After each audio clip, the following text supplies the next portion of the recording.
Гадаад хэргийн яамнаас 7 хоног бүр хийдэг мэдээллийн цаг уулзалт өнөөдөр боллоо. Энэ үеэр Унгар улсын ерөнхий сайдын айлчлал Дэлхийн Монгол хөтөлбөрийн талаар голчлон мэдээлэл өглөө. Европ, Америкийн газрын дэд захирал Исүхэ олон улс, ялангуяа зүүн Европын орны зүгээс Монгол улстай харилцаагаа сэргээх хамтын ажиллагаагаа өргөжүүлэх хүсэлтэй байгааг онцоллоо. За ер нь сүүлийн үед бол та бүхэн мэдж байгаа түрүү жил Унгар улсын гадаад хэргийн сайд болон ерөнхийлөгч Монгол улсад айлчилж ирсэн. Тус улс одоо элчин сайдын яамаа Улаанбаатар хотод дахиж сэргээд нээсэн байгаа. За энэ нь бол одоо Унгар улсын Монгол улстай харилцаа бодит хамтын ажиллагаанд бол өндөр ач холбогдол өгч байна гэж биднээс үзэж байгаа. Энэ нь бол эргээд манай талд ерөн Унгар улс шилтгүй ерөнхийдөө зүүн Европын улсууд бол сүүлийн үед одоо Монгол улсад хандлага одоо Монгол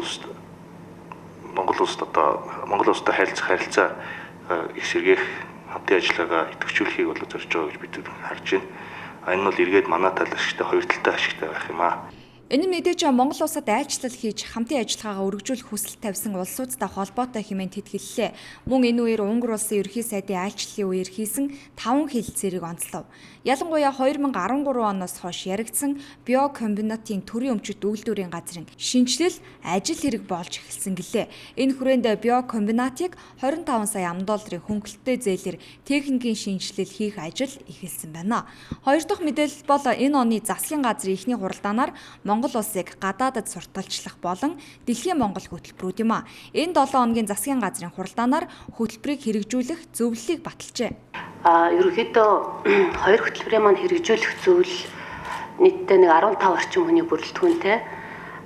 Төрийн болон төрийн бус байгууллагууд, мөн эрдэмтэн судлаачид, мөн бусад одоо хувь бас хүмүүсийг хамруулж одоо ийм нэлээд өргөн хүрээний салбар бүрийн хүмүүсээс бүрдсэн юм зөвлөл ажиллахаар одоо байгаамаа. Энэ хоёр албаныхнаас хэд хэдэн асуултанд хариулт авсан юм а. Нэгдүгээрт өнөөдрийн байдлаар хэдэн оронд Монгол улсын элчин сайдын яам ажилладаг вэ?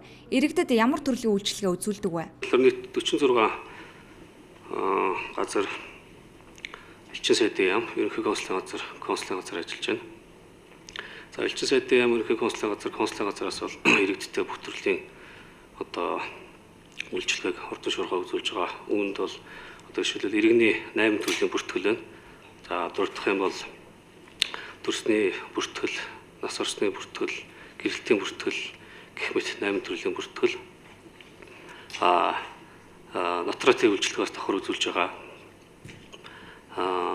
Гадаад паспорт одоо буцах үнэлэх бас шинээр олгох зэрэг үйлчилгээнүүдийг бол элчин сайдын яамд ерөнхий консулын газруудаас бол одоо хурдан шуурхай үзүүлж байгаа. Хоёрдугаарт АСЕМ-ийн үйлчилгээнд иргэд машинаа дайчлах хүсэлт гаргаж байна. Ийм боломж бий юу?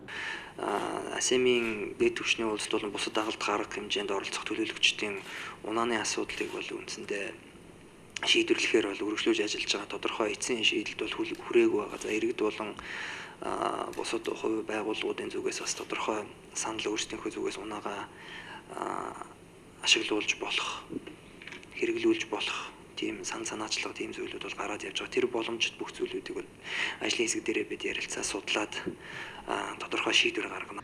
Ямар ч тач одоогоор иргэн аж ахуйн нэгжээс АСЕМ-ийн үйлчилгээнд машинаа түрээслүүлэх саналыг ирүүлсээр байгаа гэв. Харин ажлын хэсгийнхэн иргэдээс ирүүлж байгаа санаачлагыг судалж байгаа юм байна. Эцсийн шийдвэр одоогоор гараагүй мэдээллийг өгч байна.